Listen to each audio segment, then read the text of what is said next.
semuanya. Puji Tuhan, mari kita buka kitab kita dari Filipi pasal 4 ayat 19 dan 20. Kita akan baca bersama-sama ya. Filipi 4 ayat 19 dan 20 kita baca bersama-sama. 1, 2, 3. Allahku akan memenuhi segala keperluanmu menurut kekayaan dan kemuliaan-Nya dalam Kristus Yesus. Dimuliakanlah Allah dan Bapa kita selama-lamanya. Amin. Dikecilin saja mungkin. Baik Ibu Bapak yang terkasih. Sudah? Oke, baik. Ibu Bapak yang terkasih, ini ayat yang menjadi menarik sekali. Tolong tayangkan ayat 19 saja. Kita akan fokus pada 19, walaupun nanti ayat 20 kita akan juga bahas. Di dalam bagian yang pertama dikatakan Allahku akan memenuhi. Nah Ibu Bapak yang terkasih, ini menarik. Kenapa? Karena di ayat Allahku akan memenuhi, begitu ya. Kemudian menurut kekayaan, bahasa Indonesia itu menurut kekayaan dan kemuliaannya. Seharusnya sebetulnya menurut kekayaannya bukan dan, tetapi di dalam. Harusnya begitu. Harusnya di dalam, gitu ya. Karena dalam bahasa Yunani yang dipakai bukan kai. Kalau dan itu kai, yang dipakai and itu in, di dalam. Nah kita akan lihat satu persatu secara ringkas. Ada 4 bagian. Yang pertama kata di situ memenuhi, dan ternyata kata memenuhi ini punya kata dasar yang sama dengan kekayaan. Jadi kata memenuhi dengan kekayaan punya kata dasar yang sama. Kata memenuhi di situ plerosei, bentuk futur, akan, gitu ya, akan bentuk futur. Dan kemudian kekayaan itu plutos. Nah, dia punya kata dasar yang kurang lebih sama. Dan ini menjadi menarik. Nah, yang pertama ini, apa yang dimaksudkan dengan memenuhi? Ibu Bapak yang terkasih, kata Allahku akan memenuhi. Kata memenuhi ini berarti secara harfiah menjadi penuh, atau menjadi lengkap, atau menjadi utuh. Jadi Allah akan menjadikan penuh, menjadikan lengkap, menjadikan utuh, menjadikan komplit. Tapi pertanyaannya adalah begini, kalau menjadikan penuh, menjadikan lengkap, menjadikan komplit, maka itu harus ada standar. Lalu ketika Allah dikatakan akan memenuhi, akan menjadikan penuh, lengkap, komplit, lengkap, utuh itu, lalu standar apa yang dipakai untuk menyatakan bahwa sudah terpenuhi, sudah utuh, sudah lengkap, sudah komplit? Ini yang menjadi pertanyaan gitu. Nah Ibu Bapak yang terkasih, sebelum ke sana, kali itu nanti bagian yang keempat, maka ini jelas sekali bahwa ketika dikatakan Allahku akan memenuhi segala keperluanmu, ini sebuah janji yang tidak bisa kita katakan mustahil, kita bisa ragukan, tidak bisa kita kemudian curiga begitu ya. Karena ini adalah janji Allah sendiri. Allah berjanji Allah akan memenuhi. Nah Ibu Bapak yang terkasih, maka dengan kata lain, ketika dikatakan Allah akan memenuhi, yang sudah berarti di masa yang akan datang, maka yang melakukannya adalah Allah. Yang melakukannya adalah Allah. Nah seringkali yang jadi persoalan adalah kita seringkali merasa Allah tidak cukup mampu. Seringkali kita merasa Allah tidak cukup mampu. Seringkali kita merasa Allah tidak cukup mampu melakukannya sendiri. Seringkali kita merasa begitu. Maka kemudian apa yang terjadi? Kita melakukan berbagai macam hal menurut cara kita, yang kita berpikir kita akan mampu menolong Allah untuk memenuhinya. Nah, siapa yang muncul di kepala kita ketika kita mendengarkan pernyataan-pernyataan ini? Sarah kan? Sarah. Apa yang Allah sampaikan kepada Abraham? Aku akan memberikan keturunanmu yang sangat banyak, seperti pasir di laut, seperti bintang di langit. Tapi waktu janji itu diberikan, Sarah berusia berapa? 75 tahun kurang lebih. Maka dalam kondisi Sarah yang kita bilang sudah mati pucuk atau menopause, dalam kondisi yang secara fisik tidak mungkin lagi bisa terjadi, maka kemudian Sarah berpikir bagaimana ini caranya. Maka Sarah berpikir Tuhan butuh pertolongan, Tuhan butuh bantuan, Tuhan butuh dukungan, Tuhan butuh disupport, Tuhan butuh kemudian kita secara proaktif begitu untuk mendukung Tuhan. Apa yang Sarah lakukan? Diambillah Hagar kemudian dikasih kepada Abraham. Nah, Abraham juga jadi sosok yang lemah karena kemudian dia diam saja tanpa ada perlawanan. Kemudian dia tiduri Hagar, dan ini wajar kan? Kucing mana menolak dikasih ikan kan gitu ya? Kucing mana yang menolak dikasih ikan? Dikasih tikus. Kalau di Jakarta justru kucing takut tikus Pak, karena tikus buat Jakarta gede-gede. Kucing yang ketakutan gitu. Saya beberapa kali lihat kucing got yang besar sekali, kucing lewat, tikus got ini lewat, kucingnya kabur ketakutan gitu. Kucing mana yang menolak dikasih ikan? Gak mungkin gitu ya. Kita taruh di atas meja, kita tutup saja pakai tudung saji, dia bisa datang geser itu dan dia bisa makan gitu. Dan dari situ nampak bahwa Abraham setuju dengan tindakan Sarah. Abraham setuju dengan logika berpikir Sarah. Abraham bahkan bukan hanya logika berpikir, tapi teologi. Karena ada teologi di situ. Apa teologinya? Rencana Allah, kehendak Allah, apa yang Allah kehendaki atas kita, butuh kita bantu, butuh kita tolong untuk terwujud begitu. Seakan-akan Allah itu incapable, tidak mampu untuk menggenapinya. Sehingga kemudian kita harus membantu Allah. Pak, berarti kita tidak boleh bertindak berlaku proaktif. Boleh, tapi kalau sesuai kehendak Allah. Jangan malah kemudian melawan kehendak Allah begitu. Nah, ini prinsip yang paling penting. Seringkali dalam kehidupan kita kan kita juga berpikir yang begitu. Kalau misalnya ada sesuatu kita berpikir, oh Tuhan mesti kita tolong untuk menggenapi apa yang Dia kehendaki. Padahal di sini tidak. Ketika dikatakan Allah akan memenuhi, maka kemudian Allah tidak butuh bantuan kita untuk itu terpenuhi. Yang perlu kita lakukan nanti di bagian kedua, ketiga, dan keempat yang justru menjadi tugas kita. Tapi pada bagian ini jelas bahwa Allah yang akan melakukannya. Allah tidak butuh bantuan, support, dukungan. Apalagi kita bikin ide kepada Allah. Allah kayaknya mestinya begini deh, Allah kayaknya mestinya begini deh. Tapi coba perhatikan doa-doa kita. Cukup banyak kita berdoa yang mengajari Tuhan kan? Cukup banyak kita berdoa yang mengajari Tuhan. Bahkan ketika Hagar kemudian lahirlah Ismail dan belum lahir Isa karena jaraknya belasan tahun kan. Waktu Hagar sudah melahirkan Ismail beranjak jadi anak-anak remaja, Abraham sampai bilang, ya Allah, mengapa tidak Ismail saja yang kau terima? Karena Abraham bilang begitu. Tapi kemudian Allah bilang apa? Tidak. Mengapa? Karena Allah berpegang pada janjinya. Allah berpegang pada firman-Nya. Janji firman-Nya keturunan Abraham bukan dari budak, bukan dari perempuan lain. Janji Allah kepada Abraham, kepada istri sah Abraham, yaitu Hagar. Bagus.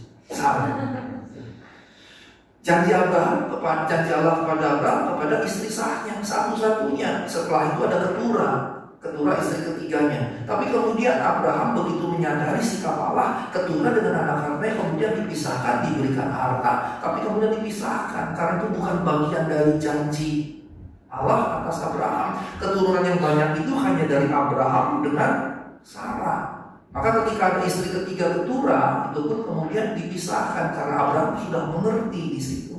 Nah, Ibu Bapak yang terkasih dalam Tuhan Yesus Kristus, kalau kita mau lihat doa-doa kita, seringkali doa kita ngajarin Tuhan. Seringkali doa kita ngajarin Tuhan, Tuhan tolong mestinya begini, Tuhan tolong supaya ini begini, dan ini begini, dan ini begini, dan ini begini. Maka doa yang benar harusnya berserah pada kehendak Tuhan. Nah, kita mungkin nggak tahu kehendak Tuhan, kita mungkin belum tahu kehendak Tuhan. Maka kalau misalnya kita ada dalam pergumulan, ada dalam konteks tertentu dan kita nggak tahu, maka kita serahkan saja. Thy will be done on earth as it is in heaven. Terjadilah kehendak-Mu di bumi seperti di surga. Kita serahkan saja pada Dia, gitu. Contoh yang sedang kami gumuli, Bapak sebagai orang tua adalah dengan anak pertama kami. Nah, sekarang sudah lulus SMA, kemarin baru prom night. Zaman sekarang udah kayak di luar negeri ada prom night gitu ya. Ya udahlah, udah gitu zamannya, zaman saya mau boro-boro gitu. Boro-boro suruh cepat kan. Zaman saya boro-boro, apalagi zaman Pak Hari ya, nggak ada yang prom night gitu. Kalau zaman sekarang kemarin di Balai Samudra lagi gitu. Nah, yang saya mau sampaikan adalah kami berkumpul, Theodor sudah daftar UTBK, ada 2 universitas dengan 1 jurusan yang dia suka, kemudian nanti masih ada lagi jalur prestasi mandiri di salah satu universitas negeri, kemudian juga berpikir lagi mesti mencoba swasta, ada beberapa universitas milik BUMN, dan saya katakan sama anak saya, cobalah potensi-potensi peluang-peluang yang ada semaksimal mungkin. Saya beri contoh, misalnya waktu saya katakan pada anak saya waktu Papa ke Jerman, saya juga aplikasi ke 25 universitas. Ada 25 universitas itu saya dapat 5. Ketika saya dapat 5 kan saya tinggal pilih salah satu dari situ. Karena saya simpulkan probabilitas 1:5 gitu. Karena saya ngajukan 25 universitas di Jerman, dapatnya 5. Jadi 1:5. Kalau misalnya saya masuk ke cuma 5, ya berarti cuma 1. Saya nggak punya opsi untuk saya pilih. Tapi karena saya ngajuin 25, kemudian dapat 5, saya punya opsi memilih. Nah, saya katakan sebarlah sebanyak mungkin, kemudian serahkan sama Tuhan mana yang Tuhan kehendaki. Kalau dapat universitas negeri, puji Tuhan. Kalau nggak dapat yang swasta, ya puji Tuhan. Toh negeri sekarang sama aja mahal dengan swasta, bahkan sebagiannya lebih mahal kan gitu ya. Nah, itu contohnya gitu. Tapi tidak saya ajarkan berdoa dalam nama Yesus dapatnya UI, dalam nama Yesus dapatnya IPB, dalam nama Yesus dapatnya ini. Itu kan kita ngatur Tuhan. Nah, itu yang salah. Nah, itu yang mau disampaikan oleh firman Tuhan di sini. Sehingga kalau Allah yang memenuhi, berarti Allah yang akan melakukannya. Kita tidak perlu memberikan kepada Allah contoh-contoh jalan keluar segala macam. Kita tidak perlu mengatur Allah apa yang mesti Allah kerjakan dalam kehidupan kita. Itu bagian yang pertama, Ibu Bapak yang terkasih, ya. Bagian yang kedua, dikatakan di sini Allahku akan memenuhi segala keperluan. Bagian yang kedua adalah keperluan. Kalau pakai teorinya hierarchy of needs-nya Abraham Maslow, itu paling bawah physiological needs, itu ya. Paling bawah itu physiological needs, kemudian di atasnya apa?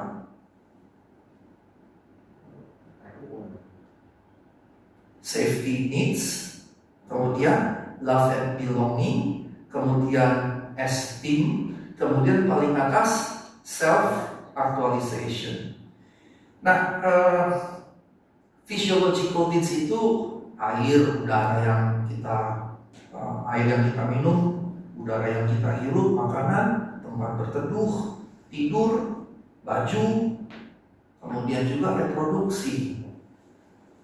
Yang muda-muda yang belum nikah, belum, tapi itu tetap kebutuhan yang nantinya akan dipenuhi. Yang berikutnya safety needs, itu mencakup personal security, employment, resources, health, property, keamanan, ya, kemudian pekerjaan, sumber-sumber daya, kesehatan, kemudian ya rumah. Di atasnya itu love and belonging, pertemanan, itu kebutuhan, kita butuh pertemanan. Kemudian intimacy, keintiman yang paling intim itu suami istri. Tapi ada keintiman yang bukan sekedar suami istri dengan keluarga, dengan sahabat dan seterusnya. Kemudian sense of connection, kita mesti membangun ini kebutuhan. Nah di atas itu esteem, harga diri, respect misalnya, harga diri, status, kemudian dikenali, dihargai oleh orang-orang, recognition, strength, kemudian freedom. Freedomnya apa? Ya freedom, contoh paling sederhana freedom itu adalah warteg. Kalau kita duduk di warteg, ada banyak pilihan gitu kan. Kemudian kita tinggal tunjuk kacanya, kemudian si pelayan akan menyediakannya. Dan kabarnya touchscreen itu seperti ini, penemunya di warteg gitu kan, karena kita tunjuk langsung keluar gitu. Nah, freedom itu contoh sederhana warteg. Kita mau pakai makan pakai ikan, pakai ayam, pakai sapi, pakai opor, pakai ikan asin, tahu tempe, bebas gitu kan. Tapi pada sisi yang lain, ya kalau cuma warteg itu bukan freedom begitu. Kalau freedom yang lebih luas adalah misalnya ketika saya bisa makan di warteg hari ini, besok saya bisa makan di tempat yang sedikit lebih mahal. Freedom itu, karenanya dia masuk esteem. Nah yang paling atas adalah self-actualization, keinginan untuk menjadi yang paling maksimal dari yang bisa kita dapatkan.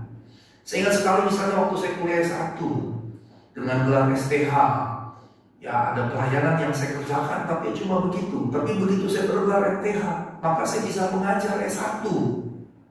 Saya bisa mengajar mahasiswa MA waktu itu di salah satu STT. Karena MTH di atas MA, jadi saya bisa mengajar MA. Tapi saya nggak bisa mengajar MTH. Begitu saya pulang dari Jerman selesai S3, saya bisa mengajar semua, S1, S2, S3. Itu bagian dari keinginan untuk menjadi yang maksimal dari yang saya bisa capai. Nah sekarang saya dalam proses, seminggu kemarin dalam proses sertifikasi dosen. Sertos ini syarat untuk bisa mengajukan jabatan fungsional yang lebih tinggi. Nah Juli ini kalau Sertos sudah beres, saya akan ngajuin lektor kepala atau associate professor. Nah kalau itu tercapai, Juli ini terpenuhi, prosesnya sekitar 2 bulan, berarti Juli, Agustus, September. September ini kemudian jadi lektor, 2 tahun setelah itu minimal saya bisa mengajukan guru besar. Nah ini bagian dari self-actualization tadi. Tetapi dari yang 5 tadi, physiological needs, safety needs, love and belonging, esteem, dan self-actualization, yang betul-betul bisa dikatakan kebutuhan sebetulnya physiological, safety, dan love and belonging. Self-esteem sama self-actualization itu sebetulnya sudah bukan lagi kebutuhan. Nah kembali kepada firman Tuhan, saya sengaja menjelaskan supaya kita mengerti dulu apa yang dimaksud keperluan. Mengapa? Karena kita seringkali mencampur baur antara keperluan dengan keinginan. Kita seringkali campur baur antara kebutuhan dengan keinginan. Dan ini jadi sulit kalau kita terbiasa tidak mampu mengendalikan hawa nafsu. Kalau kita terbiasa tidak mampu mengendalikan hawa nafsu, tapi justru tunduk di bawah hawa nafsu, maka kita akan sulit sekali membedakan mana keinginan, mana kemauan. Apalagi kalau kedagingan kita menguasai kita. Tadi pagi saya khotbah di gereja Batakara Protestan Tanjung Priok, dan saya katakan sebetulnya lebih susah untuk rendah hati dibandingkan untuk sombong. Karena orang kaya bisa sombong, orang miskin juga bisa sombong, orang pintar bisa sombong, orang bodoh bisa sombong, orang cantik dan ganteng seperti saya bisa sombong. Orang jelek buruk rupa juga bisa sombong. Mengapa? Karena kesombongan tidak butuh alasan. Kesombongan tidak butuh dasar. Sementara rendah hati itu melawan diri sendiri. Ketika egoisme kita tersentuh, amarah kita tersentuh, mudah tersinggung kita tersentuh, dan seterusnya, untuk tidak merespons kedagingan itu akan sulit sekali. Karena rendah hati itu sebetulnya melawan kedagingan, yang berarti melawan diri sendiri. Dan itu yang paling sulit. Musuh terbesar kita adalah diri kita sendiri. Wah, itu sulit sekali. Sebagai orang Batak, saya merasakan susahnya. Tapi saya rasa nggak hanya orang Batak, setiap kita, karena kita terlahir dalam dosa. Nah, kita semua terlahir dalam dosa, terlahir dalam kedagingan, dan menjadi rendah hati itu harus melawan kedagingan, yang berarti melawan diri sendiri. Nah, kalau kemudian kita sudah bisa melawan diri sendiri, ya, dan dalam setiap pergumulannya kita menang, maka kita akan mulai bisa membedakan mana kebutuhan keperluan, mana keinginan, mana kebutuhan keperluan, mana keinginan. Maka misalnya kalau saya juga mengajar tentang teologi ekonomi, saya suka berkata bahwa gaji kita, kalau kita bekerja, lihat pendapatan kita akan naik, maka yang tepat gaya hidup jangan ikut naik. Begitu. Kalau pendapatan gaji kita naik, sebisa mungkin gaya hidup jangan naik. Saya pernah menegur orang yang saya kenal begitu, gajinya UMP, terus kemudian beli handphone 1,5 gaji UMP-nya, 1,5 bulan gajinya. Saya katakan gak bagus loh begitu. Kamu menghabiskan 1,5 bulan upah pekerjaanmu untuk beli handphone cuma demi memenuhi keinginan. Itu gak tepat sama sekali. Terus gimana bang? Ya kalau gajimu cuma 5 juta, ya beli aja handphone 2 juta. Handphone 2 juta juga banyak begitu. Misalnya ini handphone 2 juta, kenapa mesti beli handphone yang 7 juta segala macam? Toh yang dipakai cuma WhatsApp, buka email, Facebook, dan medsos lain kan. Yang handphone 2 juta juga bisa digunakan gitu. Jadi kalau gaji kita naik, misalnya gaji kita 10 juta, pengeluaran kita 5 juta. Begitu gaji 12, 15, jangan pengeluarannya naik 5 jadi 7, jadi 10 gitu. Mengapa? Gaji pendapatan suatu saat bisa jatuh, bisa turun. Dan bisa dengan mudahnya turun, paling tidak waktu kita pensiun kan. Tapi waktu gaji pendapatan turun dengan mudahnya, apakah gaya hidup yang sudah tinggi bisa mudah turunkan? Gak bisa, karena itu terkait dengan kedagingan begitu. Nah karenanya ketika gaji pendapatan naik, saya selalu mengajarkan ini jangan ikut naik gitu. Kecuali ada tanggung jawab sosial yang memang naik. Kalau itu lain soal, itu bukan keinginan. Nah karenanya Bapak yang terkasih, penekanan pada bagian yang kedua menjadi signifikan sekali, karena kita perlu tahu apa itu keperluan, kebutuhan, dan bedanya dengan keinginan. Dan kita perlu tahu poin kedua dari bagian kedua ini, yang Allah akan penuhi bukan keinginan. Yang Allah akan penuhi adalah keperluan dan kebutuhan kita. Ini yang akan Allah penuhi begitu. Ini yang akan Allah penuhi.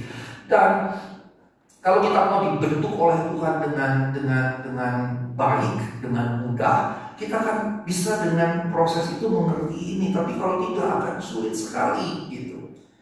Nah, sebetulnya ketika kita mau memberi diri saja dididik oleh Tuhan untuk mengetahuinya, tetap bisa penuh digores-gores gitu. Contoh sederhana, saya tahu saya bukan bidang saya, talenta saya nyanyi, bukan bidang talenta saya main musik. Dan ketika saya paksakan untuk itu, saya tahu ini bukan lagi kebutuhan, ini keinginan gitu.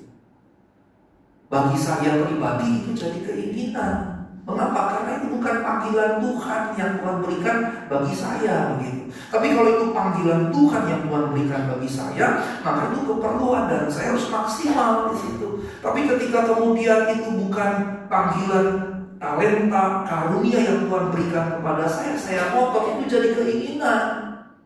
Itu jadi keinginan dan itu jadi pemenuhan egoisme, hawa nafsu, dan seterusnya. Nah ketika saya menyadari itu bukan bagian saya nggak mau lagi ngurusin ini gitu. Walaupun dulu kayaknya kalau dengar orang nyanyi suara seperti Ibu Nita itu kayaknya gimana gitu ya, enak gitu kan kalau main gitar. Apalagi kan orang Batak nyanyi, main musik itu kayaknya lumrah gitu. Sampai satu ketika orang tahu di satu tempat, orang tahu suara saya jelek, saya nggak bisa main musik, terus ditanya, kamu orang Batak bukan sih? Kamu orang Batak bukan sih? Kok nggak bisa nyanyi? Kok suaranya fals gitu? Sudah ada stereotyping begitu.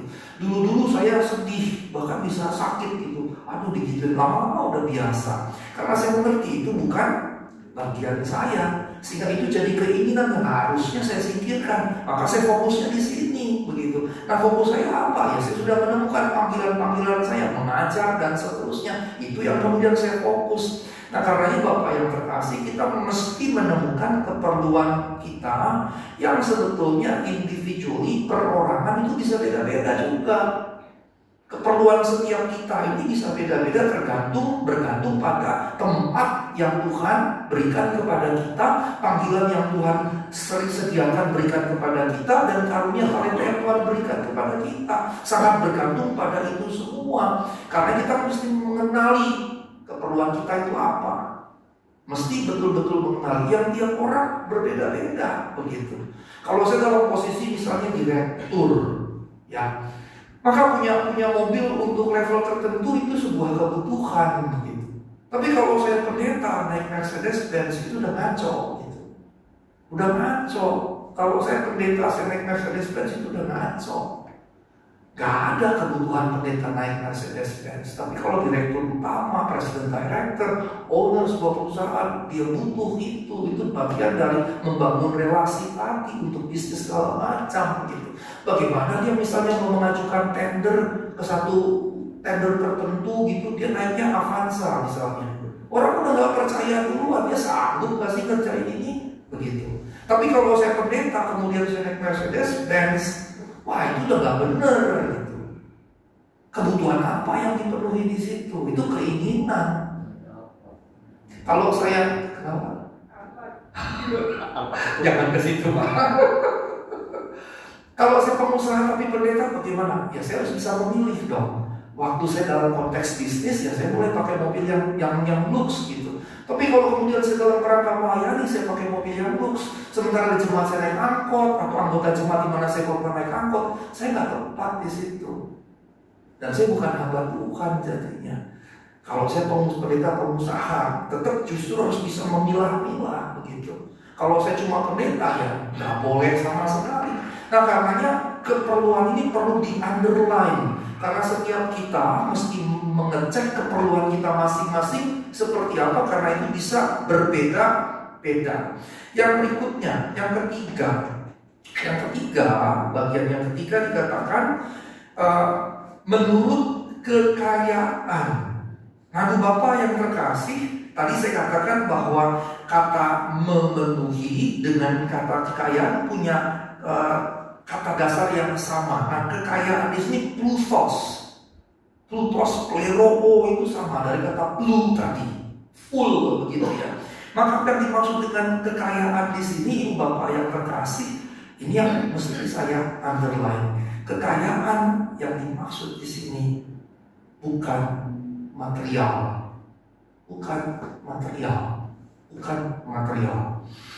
Ayat ini sangat sering dikutip untuk kemudian bicara material, dan memang akan menjebak ketika kita baca teks di bagian sebelumnya. Ini bicara pemberian jemaat-jemaat di kota Filipi yang diberikan kepada Paulus, dan Paulus berkata, aku tidak pernah merampok jemaat manapun, cuma dari kamu aku mendapatkannya.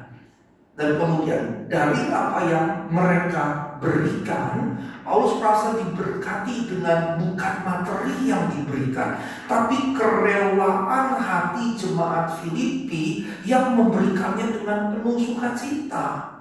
Sehingga dengan kata lain, kekayaan yang dimaksud bukan materi. Kekayaan yang dimaksud kekayaan hati dalam wujud kemurahan hati yang diperagakan jemaat Filipi kepada Paulus. Apa gunanya kaya materi kalau kemudian pelitnya minta ampun, begitu?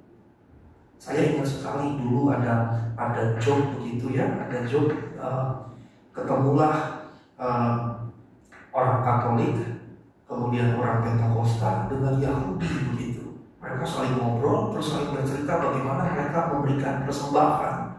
Orang Katolik bilang, oh kami dari dulu hanya memberikan iuran gereja, pajak gereja, church tax. Berapa besarnya? Kata yang lain, 2,5%. Orang Pentakostanya bilang, cuma 2,5%, kecil. Kalau kami lebih besar. Tanya yang Katolik, oh kamu berapa beri di gereja? Ya 10%. Wow, gede ya.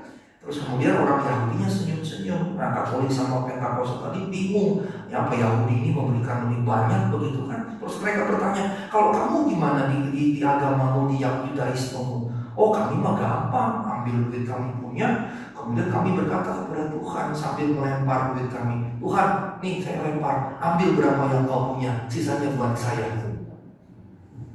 Ya berarti kan begitu dilempar jatuh semua begitu, karena Allah nggak mungkin ambil kan begitu kan? Ini menunjukkan pelitnya orang-orang Yahudi dalam cerita itu, karena memang orang Yahudi terkenal pelit begitu ya, dikepel gitu. Jadi kalau sudah masuk susah keluar. Jadi karenanya ini terutama bukan bicara kekayaan material, kekayaan Allah. Karena di sini sebetulnya dalam teks aslinya sebetulnya lebih tepat diterjemahkan sebagai kekayaannya. Kekayaan Allah ini terutama bukan material. Karena orang yang kaya materi belum tentu kaya hati, belum tentu kaya hati. Maka yang dimaksudkan di sini adalah kaya hati, sebagaimana yang dicontohkan oleh Allah. Contohnya apa? Jadi manusia dan mati guna menebus dosa umat manusia. Maka dengan kata lain, kekayaan Allah terwujud dalam kemurahan hati yang rela berkorban, Ini yang mau dimaksudkan sebetulnya. Kekayaan Allah bukan dalam pengertian menumpuk harta benda dalam lumbung. Kalau lumbungnya sudah tidak cukup, buka lumbung yang baru. Kalau lumbungnya sudah tidak cukup lagi memenuhi, buka lagi lumbung yang baru, dan seterusnya. Bukan seperti itu. Tuhan justru menegur orang yang seperti itu ketika dia mati. Berkata, untuk siapa hartamu itu yang telah kau kumpulkan?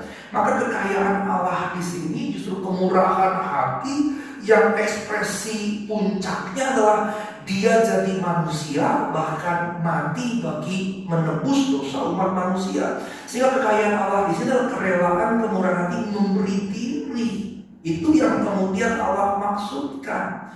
Nah, bagian yang keempat, Ibu Bapak yang terkasih, tadi saya katakan kata dan itu bukan dan, karena Yunaninya n itu di dalam. Jadi Allahku akan memenuhi segala keperluanmu menurut kekayaan di dalam kemuliaannya dalam Kristus Yesus. Dan ayat 20 penutupnya menambahi, dimuliakanlah Allah dan Bapa kita selama-lamanya, amin. Ingat, saya selalu berkata pengulangan berarti penting sekali. Pengulangan berarti penting sekali.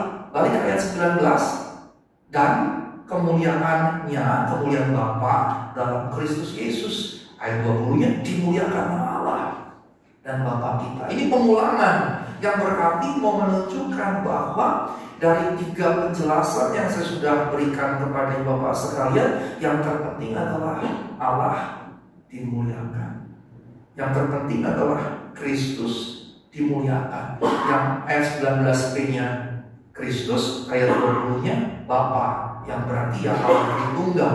Sehingga dengan kata lain, Bapak yang terkasih dalam Tuhan Yesus Kristus, Allah yang akan memenuhi, Allah yang melakukannya tanpa perlu kita bantu, tanpa perlu kita ajari, tanpa perlu kita beritahu apa yang mesti dia lakukan. Dan kemudian yang kedua, segala keperluan ini bukan keinginan tapi kebutuhan keperluan. Kemudian menurut kekayaannya adalah kemurahan hati, yang ekspresinya adalah pengorbanan Allah dengan jadi manusia. Maka semua ini Allah akan memenuhi segala keperluan menurut kekayaan bagi kemuliaan dalam Kristus Yesus. Maka dengan kata lain, segala apa yang Tuhan sudah, sedang, dan akan sediakan bagi kita semua, apapun itu, semuanya maksud maupun tujuannya adalah kemuliaan Allah. Mengapa dia diberikan? Bagi kemuliaannya. Untuk apa dia diberikan? Tujuannya, goalnya, sasarannya apa?